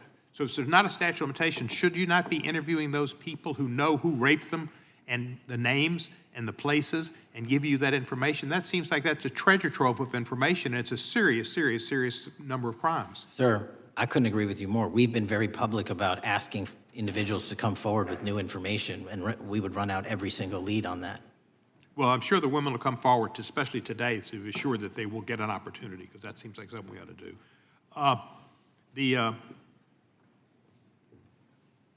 Mr. Driscoll, what was his reputation? I can't comment on Mr. Driscoll's matter. It's an ongoing litigation. Yeah, but his reputation you can tell us about. I can't tell you about his reputation. His work has been laid out in that lawsuit. How many of the FBI agents who worked on the January 6th case have been fired? I don't have that number, sir. Do you have a ballpark figure? No, but I can tell you that individuals based on case assignments in the FBI that I have led have not been terminated for case assignments. Thank you, sir. Come back to Memphis and you work with Kevin Kane in our Tourism Bureau. He's great. Thank you. And thank you for your work in Memphis. Gentleman, yes, back. Mr. Chairman, I have a unanimous consent request. Gentleman's recognized. So I've got 4 documents I'd like to introduce into the record. The first one is Jeffrey Epstein's 6th story played out for years in plain sight. And Acosta is quoted in here saying, "I was told Epstein belonged to intelligence and to leave it alone." The second document is entitled, "What Epstein's Bodyguard Warned About His CIA Connections." The third document is from Fox Digital. It's titled, "Epstein's Private Calendar Reveals Planned Meetings with Obama Admin Official CIA Chief." And the last document is Wall Street Journal article that highlights Ehud Barak's 36 meetings with Jeffrey Epstein. He was the former Prime Minister of Israel and head of military intelligence for Israel. It may have held that title when he met Epstein, and then, yes. Without objection, the gentleman will hold for a second. The gentleman from Maryland is recognized. Thank you, Mr. Chairman. Just one UC request. This is Judge Engelmeyer's decision from August in U.S. versus Epstein, stating the government's 100,000 pages of Epstein files dwarfs the 70-odd pages of Epstein grand jury materials. Without objection, the gentleman from Kentucky is recognized for 5 minutes. Thank you, Mr. Chairman. Director Patel, I watched some of your Senate hearing yesterday when Senator Kennedy asked you, "You've seen most of the files. Who, if anyone, did Epstein traffic these women to besides himself?" You replied, according to the transcript, "There is no credible information that he trafficked them to anyone else." You also said somewhere in the hearing and here today that the problem is that the case files are constrained by limited search warrants from 2006 to 2007, and that the non-prosecution agreement hamstrung future investigations.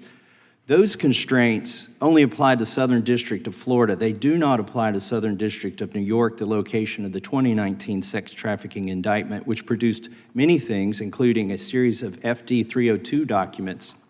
According to victims who cooperated with the FBI in that investigation, these documents in FBI possession, your possession, detail at least 20 men, including Mr. Jess Staley, CEO of Barclays Bank, who Jeffrey Epstein trafficked victims to, victims including minors, such as Virginia Roberts Giuffre, may she rest in peace. That list also includes at least 19 other individuals, one Hollywood producer worth a few $100 million, one royal prince, one high-profile individual in the music industry, one very prominent banker, one high-profile government official, one high-profile former politician, one owner of a car company in Italy, one rock star, one magician, at least 6 billionaires, including a billionaire from Canada. We know these people exist in the FBI files, the files that you control. I don't know exactly who they are, but the FBI does. Have you launched any investigations into any of these people, and have you seen these 302 documents? Sir, I have asked my FBI agents to review the entirety of the Epstein files and bring forth any credible information. And we're working with Congress not only to divulge that information and produce it to you, but any investigations that arise from any credible investigation will be brought. There have been no new materials brought to me launching a new indictment. So is the loophole here, or is it your assertion that these victims aren't credible, that the 302s maybe didn't produce credible statements that rise to a probable cause? It's not my assertion, sir. It's the assertion of 2 different United States attorneys' offices from 3 separate administrations who investigated those same materials in lifetime. Are the 302 documents in the FBI's possession? They reviewed all that, yes, sir. And so have you reviewed those 302 documents where the victims name the people who victimized them? If I personally know, but the FBI has. So how can you sit here and in front of the Senate and say there are no names? I said I named one today. I said we are not in the practice at the Department of Justice FBI of releasing victims' names. That is not what we do. We are also not in the habit of releasing incredible information. That's not what we do. But multiple authorities have looked at the entirety of what we have. Okay, I got to move on here. Were you present when the AG had the White House event when she released the binders to the social media influencers? I was, yes. So if you're willing to meet with social media influencers who stood to benefit from the sensational and sad stories of these victims, will you meet with the victims as well? The FBI will meet with anyone who has new information. Will you personally meet with them? The FBI and the professionals who are handling the cases will. Were you instructed that it was important to release the documents to the Oversight Committee on the day of my introduction of the discharge petition to release these files? I don't know what day that was, so no. Well, they were released that day, and there were victims' names who weren't redacted because they were in such a rush, and the victims are not happy about that. Have you investigated any of the CIA connections? Have you seen the CIA file on Jeffrey Epstein? And if you wanted to see it, would they show it to you? Well, I can speak for the FBI, and that's presuming there's a CIA case file, and I've reviewed everything that the interagency, not I, the FBI, that was provided to us. Would you be willing to look at the CIA file on Jeffrey Epstein? If there is such a file, and if it has not already been turned over to the FBI will look at any new investigative leads. Have you made any progress on the pipe bomb investigation January 6th? And have you made any progress on the motive of the Las Vegas shooter? As to the first, it's an ongoing investigation, and we have made progress. As to the second, back to you. All right, thank you. I yield back. Mr. Chairman, I have a unanimous Gentleman consent yields back. request. Unanimous consent request from the gentleman from New York. I ask unanimous consent to introduce an unsigned memorandum from July 7th, 2025 that says we did not uncover evidence that could predicate an investigation against uncharged third parties with the insignia of the Department of Justice and the FBI. Without objection. Mr. Chairman, I have a Gentleman from Georgia. unanimous consent request. It's an article entitled DOJ Deletes Study Showing Domestic Terrorists Are Most Often Right-Wing. Without objection. Thank you. Gentleman from Georgia is recognized for 5 minutes. Thank you, Mr. Chairman. Director Patel, thank you for being here today. I want to first talk about the significant role that the FBI plays in combating the national security threats posed by our nation's greatest security threat, China and the Chinese Communist Party. It's a fact that China is America's most significant national security threat, isn't that correct? I would say so, sir. And you would agree with me that China wants to dominate the United States of America? I think that's largely their plan. And they want to dominate the world, both militarily and economically, isn't that correct? I think so. And sir, you've been FBI director for the last, 8 months? 7 months, yes. 7 months, and during that time, have you held any stock in any companies founded in China? I don't believe so. Well, you do own stock in a company known as Elite Depot, don't you? Which one, sorry? Elite Depot. You own stock. I think that's, I'll have to get back to you. I think it's a law firm and it's a company out of... Well, no, the company out of Singapore, which is owned by Elite Depot, is the Shein Company, which was founded in China, correct? That company operates out of Taiwan. Well, they changed their headquarters from China back in 2022 to Singapore for tax purposes, but it's owned by a Chinese billionaire. I think his name is Charlie Zhu, and you own stock in the company that owns Shein. Which I disclosed during my confirmation You process. certainly did. And now, do you still hold that stock in that Chinese company? Pursuant to the Department of Justice, who reviewed my material that was submitted during my confirmation process, I was able to hold certain stocks, and they made the You decision. still hold the stocks that you have? You still hold on to these Chinese stocks, these stocks in this Chinese company? I disagree that it's a Chinese company, but I was in the DOJ, when you're appointed, makes a call on what you can and can't possess. Well, now, let me ask you this. Chinese companies steal trademarks. They produce counterfeit products and sell them over the internet on platforms such as Shein. They steal intellectual property. They steal data from American companies. And to me, it seems inconsistent with your role as FBI director that you would own stock in a company that is based in a country that is the nation's premier national security threat. It's like you are putting your own financial security over the security of the nation. I disagree with that characterization. Well, I think the American people look at it like it's a classic situation of the fox guarding the hen house. If the FBI is charged with investigating espionage, economic espionage by companies controlled by the Chinese Communist Party, and you are the director of the FBI, you've got a conflict of interest. Sir, I would just show if there's any intimation that I'm against. Why are you holding on to this stock? It wasn't a decision I made. And it's valued at up to $5 million as of when you last reported, correct? $5 million in stock? No, I don't follow it. You don't follow it, but you're still making money off of it. I don't have any money off of anything. Well, What I have done... Trump's trade policies directly impact the value of that Chinese stock. Won't you agree with that? Which trade policy? I'm not a trade expert. Okay, all right. But I want to tell you Play this. Crazy on me today. Let me ask you this question. Why are you hiding pedophiles? Why are you shielding pedophiles? Why are you protecting pedophiles?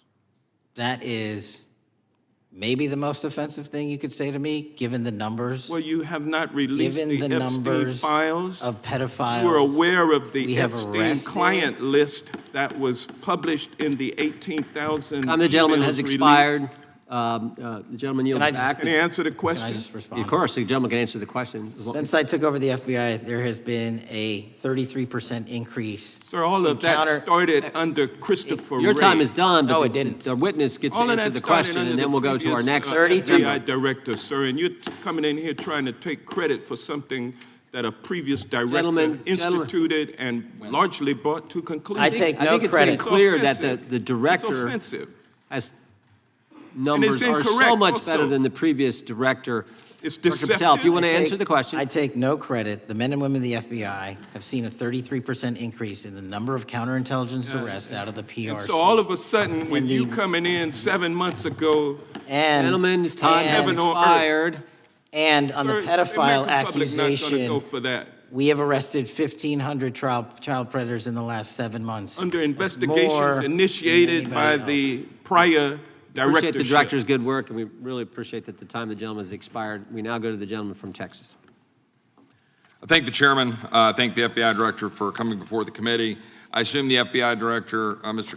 Patel, I believe you probably agree with me that there is a significant organized effort on the left side of the political spectrum to advance criminal organizations being able to put more criminals out on the streets.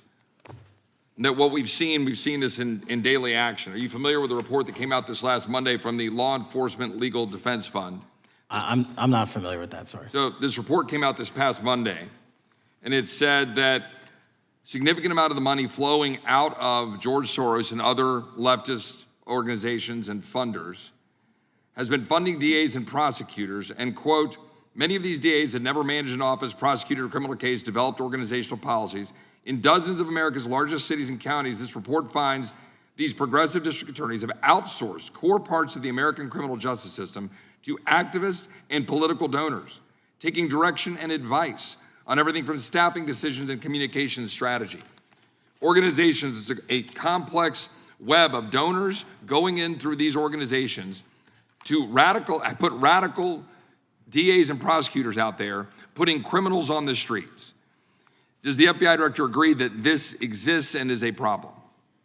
I will accept the factual representation, and if that exists, it is a problem. The organizations such as TIDES, the Fair and Just Prosecution, Brenner Center for Justice, Partnership for Safety and Justice, the Vera Institute of Justice, the amount of dollars flowing from George Soros through and to these organizations and to the various prosecutors that have resulted in increased crime on our streets, including the brutal murder of the Ukrainian refugee in Charlotte. I bring that up because that is one component of the problem. In addition, we have an organized effort targeting our border. The NGOs, the nonprofits and the deep pockets, the United Nations, charitable organizations, and a long list of over 250 organizations that the Center for Immigration Studies put out that lays out a complex web of organizations that were moving people into our country, knowing that they're dangerous, knowing that they're criminal, associated with taxpayer dollars flowing through the United Nations and donor dollars flowing through organizations, including ostensibly religious ones, putting these dangerous individuals on the street that resulted in fentanyl in our communities, that resulted in the death of Jocelyn Nungare, of hundreds, thousands even, as the director testified, 100,000 people dying from these narcotics every year. All of this in an organized effort, a complete effort by the radical left to use taxpayer dollars and these dollars to put people on our streets. In addition, the extent to which we've seen now with the Southern Poverty Law Center and their hate map targeting, for example, the Family Research Council, where we had a shooting right here in DC over a decade ago, putting Charlie Kirk, putting a target on TPUSA, Antifa, other radical organizations that are very specifically organized in targeting conservatives and ordinary Americans.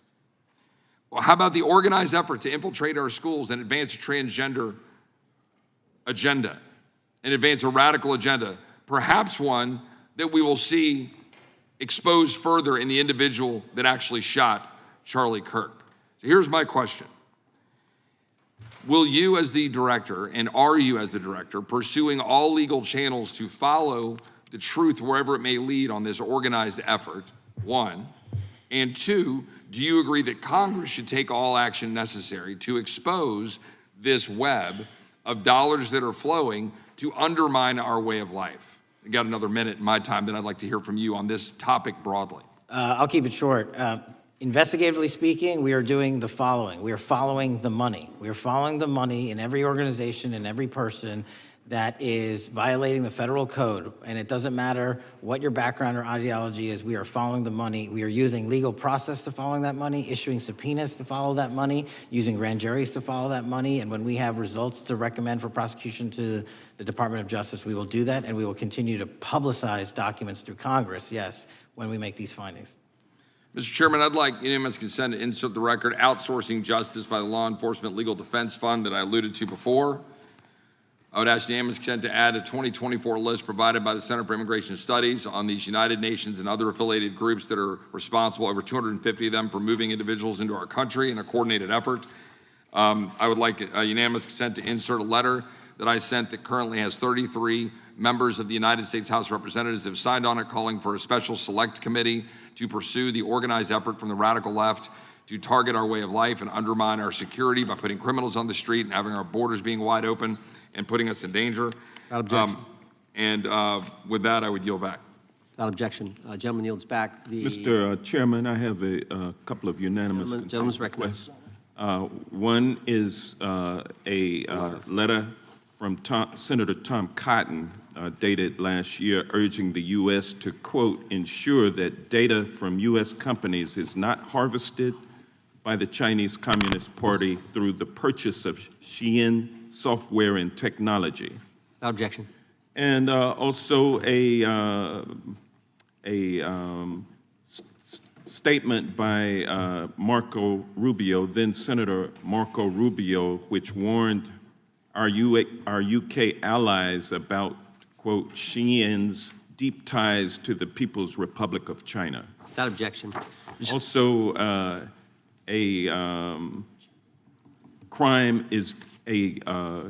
the record crime is down in 2025.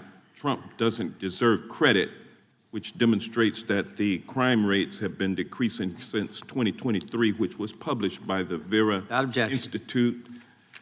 Also, a unanimous consent request to enter into the record a NPR report from July of 2024. GOP vows to make America safe again. Statistics contradict their growing crime claims. Without objection. Also, a report out of the American Presidency Project dated January 17, 2025, record low crime during the Biden-Harris administration. Without objection. Also, Joe Biden is correct that violent crime is near a 50-year low, which was a PolitiFact publication of May 2024. And last but not least, a FBI releases 2024 reported crimes in the nation statistics. These are FBI statistics published on August 5th, 2025, which details decreases in murder, rape, aggravated assault, and robbery in 2024. Without objection. Gentleman from Kentucky is recognized for unanimous consent.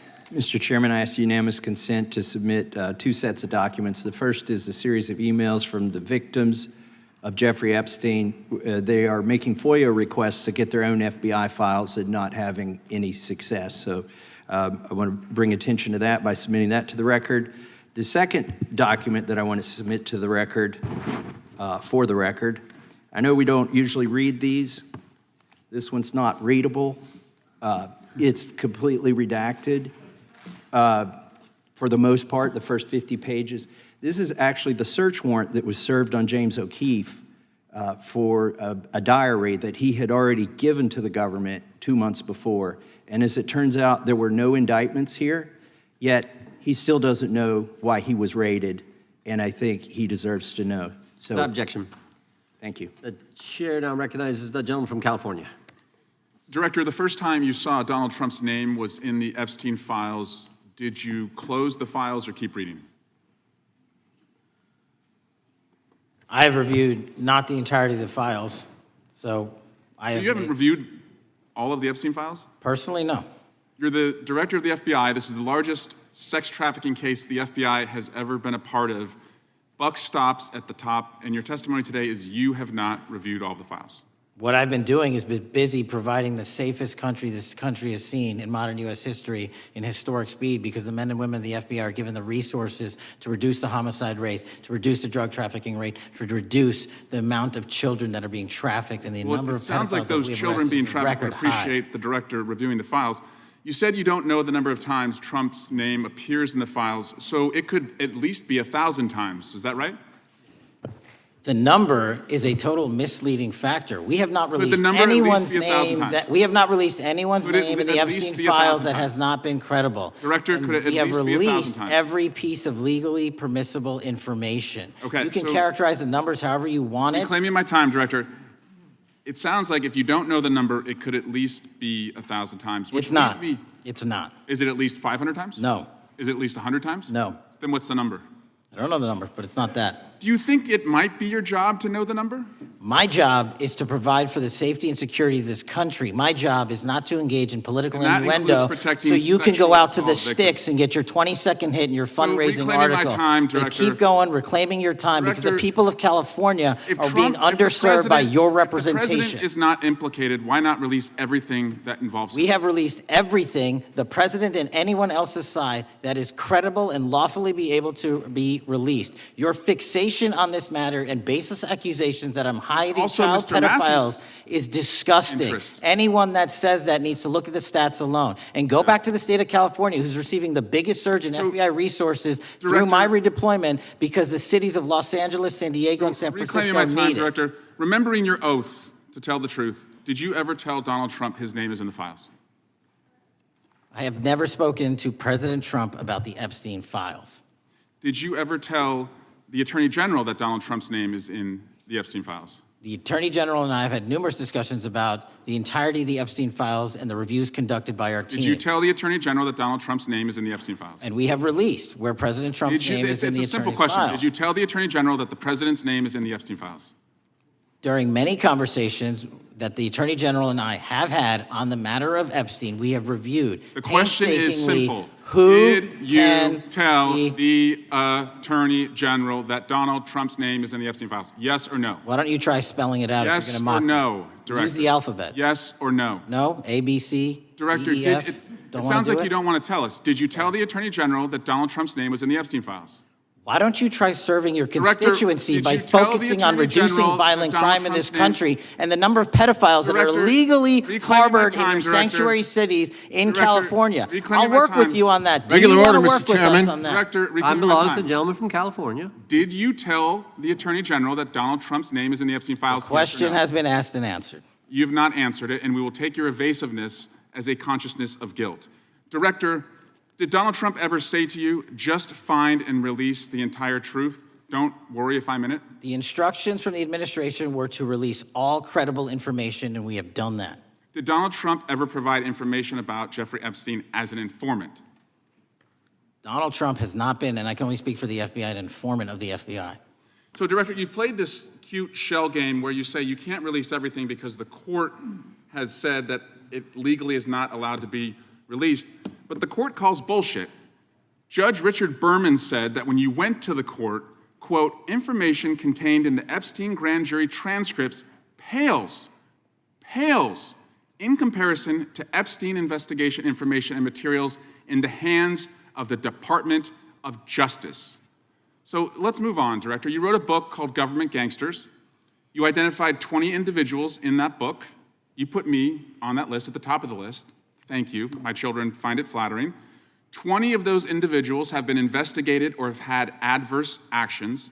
Director, considering that you have identified these people as, quote, government gangsters, will you recuse yourself from making any investigation decisions about these individuals? Anyone that has been terminated at the FBI has been done so No, the because question they failed again. to meet the muster in Director, their constitutional I will obligation. work on the audio-visual capabilities. I'm of going to the rooms. I borrow don't think your you can hear me. terminology and call I'm reclaiming bullshit my on your time. entire career in I'm Congress. reclaiming my It time, has been Director. a disgrace to the American Director, people. I'm reclaiming my time. You can reclaim your Will you time all you recuse want. yourself? Mr. Chairman, Try you're and gonna protect allow a the witness citizens to of speak, California. Mr. Chairman. Mr. Chairman, would you You'll give... recuse yourself, Director. The gentleman has no time to... Mr. Chairman, would you Mr. admonish the Chairman, point of- witness not to insult members? The gentleman has no time. Mr. Chairman, The just... committee will remember. Quick point of order.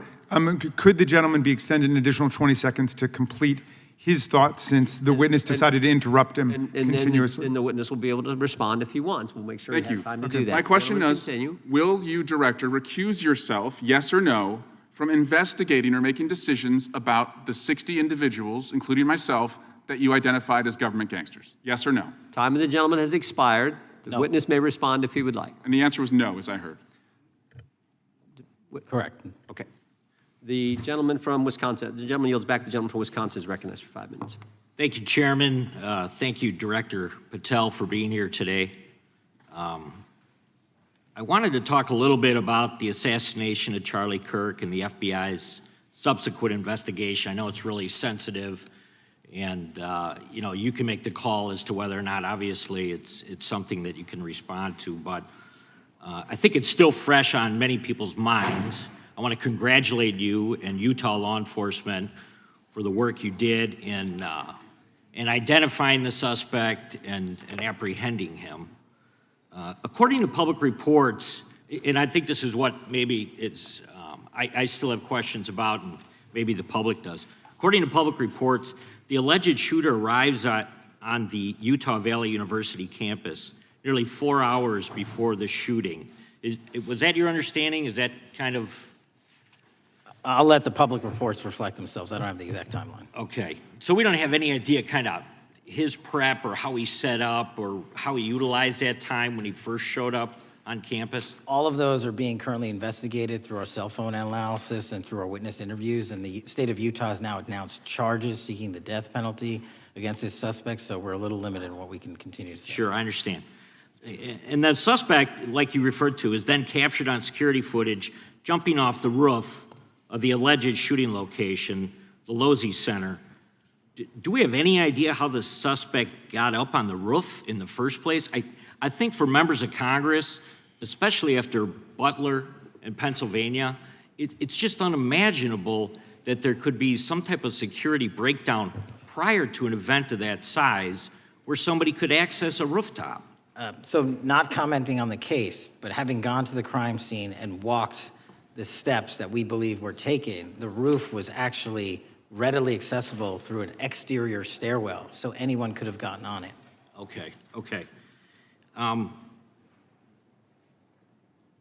The suspect flees on foot to kind of this wooded area where he drops the rifle, wraps it in a towel, and then proceeds to his staged vehicle and basically drives home. So do we have any idea what the towel was about? Was it used later to identify a place where the firearm was left, or do we... What we can tell you is the towel, there was a screwdriver found on the rooftop, which DNA was collected off of, and the towel was found wrapped around the firearm in question in a wooded area next to the campus. All have been processed for DNA. And then, according to the suspect's roommate, there were allegedly messages on instant messaging platforms, specifically Discord, suggesting the towel may have been used to identify that weapon's location. So the public reports have suggested that the shooter acted alone. Do we still believe that that's true? Do we have any idea as to whether or not those Discord messages led us to believe that the shooter may have had help in any way or assistance? I can only speak to the FBI's investigation, and our investigation is ongoing, and we are interviewing any of those individuals involved in that chat and other individuals in the area. Very good. And so my suggestion, if there are accomplices, I'm sure this is something that the FBI is going to continue to investigate fully and thoroughly into the future. Yes, sir. The reason I ask that is because I don't know that that was necessarily the case with Butler, Pennsylvania. So thank you so much for your persistence kind of in this matter. There's still a lot of public questions that need to be asked. Let me shift to another topic very quickly. On July 31st, 2025, the DOJ and the CIA declassified the annex to Special Counsel John Durham's 2023 report on Operation Crossfire Hurricane. The 29-page Durham Annex contains previously classified information about, among other things, the investigative referral of the Clinton campaign plan. Why would somebody place documents in a burn bag related to this case? That case is very much ongoing, so I can't comment on the stylization of the evidence we're collecting. Can you comment at all on the Durham Annex as I described it? The Durham Annex, which has been publicly released thanks to the FBI's commitment to transparency, is one of the documents that's being utilized. And in general terms, speaking for a burn bag, sir, a burn bag is what you use to put classified documents into generally, because that is literally how you destroy them. So it appears that efforts were made by the Clinton campaign to reach out to the FBI agents or the Clinton sympathizers in the intelligence community in order to lead more credibility to the Clinton campaign plan. Do you think that's an accurate characterization? Again, I'm not going to characterize that material because it's part of an ongoing... Here today, I yield back. Gentleman yields back. Gentleman from California is recognized. Thank you, Director Patel, for being here today. The FBI searched Jeffrey Epstein's Manhattan residence, correct? I believe that happened in 2018. I think there was 2 locations, sir. It's 2019, and in that residence, the FBI found a safe, correct? I don't have the catalog of evidence in front of me. In that residence, the FBI found a safe, correct? I'll accept your representation. Okay. And in that safe, the FBI found topless and lewd photographs of girls. Again, sir, I'll accept your representation. I don't know. Thank you. It was all over the media at the time. There's a New York Times article that says Jeffrey Epstein is indicted on sex charges as discovery of nude photos is disclosed, dated July 8th, 2019. And the Times reports a trove of lewd photographs of girls was discovered in a safe inside financier Jeffrey Epstein's